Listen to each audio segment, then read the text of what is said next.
देना चाहती है, अब तो खत्म हो गया और आपने बहुत मेहनत भी किया इस पे। बहुत बहुत धन्यवाद सभी पत्रकार महोदय, आप सभी का कोटि कोटि धन्यवाद। बहुत जमीनी हकीकत आपने दिखाई, सही तरीके से चुनाव की जो सारी चीजें थी विश्लेषण आपने सही तरीके से किया। तो धन्य है मेरी गोरखपुर की जनता और कोटि कोटि धन्यवाद देती हूँ मेरी देवतुल्य जनता का। और धन्य है गोरखपुर की धरती। 4,83,828 वोट का आशीर्वाद मुझे प्राप्त हुआ है, जो बहुत बड़ी बात है मेरे लिए और बहुत बड़ा आशीर्वाद मेरे लिए है, इसलिए धन्यवाद करें। और गठबंधन सरकार अब तो हो सकता है बनने जा रही है। जी जी। और सपा के कार्यकर्ता बोल भी रहे हैं हो सकता है अखिलेश यादव प्रधानमंत्री बने, उस पर कुछ कहना चाहिए? जी जी, ये तो हमारे लिए बहुत ही अच्छा होगा और सभी कार्यकर्ताओं के लिए उत्सव का माहौल होगा। मैम कैसे देख रही हैं ये जो अभी जो मैजिकल फिगर है 272 का है, लेकिन 232 पर इंडिया गठबंधन रुका हुआ है, तो कैसे सरकार बनती हुई नजर आ रही है? देखिए, वो किसी भी तरह से बातचीत की जा रही है, मीटिंग की जा रही है। और क्योंकि देखिए जनादेश है, जनता ने जो आशीर्वाद दिया है, इंडिया गठबंधन की एक लहर चल रही थी, पीडीए ने बहुत बड़ा जो है रोल इसमें निभाया है।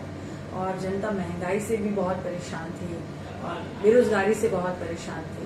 ये सारी चीजों से जो है वो इंडिया गठबंधन को इतना समर्थन मिला है और भगवान करे कि सरकार बन जाए। समाजवादी पार्टी को तो अच्छी सीट मिली है। जी बिल्कुल बिल्कुल, बहुत अच्छी बात है, क्योंकि पीडीए का जो नारा माननीय राष्ट्रीय अध्यक्ष जी ने जो दिया और जिस तरह से उन्होंने मेहनत की लगातार, कितनी डिग्री की कड़ी धूप थी, वहां पर भी लगातार पूरे जितने समर्थक लगे रहे और पार्टी के नेता लगे रहे और हमारे राष्ट्रीय अध्यक्ष जी लगातार मेहनत करते रहे, इसलिए समाजवादी की सीटें तो आनी ही थी।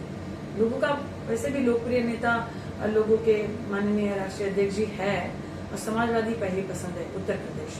मैम अगर बांसगांव की बात करें तो सदन प्रसाद जी ने एक एलिगेशन लगाया है कि बड़ी धांधली हुई मतगणना में। बिल्कुल, मैं मान सकती हूँ इस बात को, मैं शासन प्रशासन की इस बात को मान सकती हूँ कि ये धांधली करते हैं। जिस तरह से चंडीगढ़ के मेयर चुनाव में हुआ धांधली, जिस तरह से मेरे मेयर चुनाव में धांधली की गई, वो बिल्कुल हो सकता है, सही है। मैम तो आगे की रणनीति क्या है?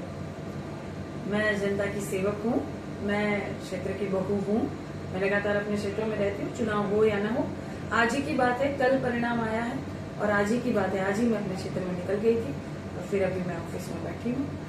चुनाव हो या ना हो मुझे कोई फर्क नहीं पड़ता है, ये एक लोकतांत्रिक प्रक्रिया है चुनाव जीतना और हारना। मैं अपने क्षेत्र में निरंतर बनी रहती हूँ, तो मैं सदैव बनी रहूंगी। Thank you.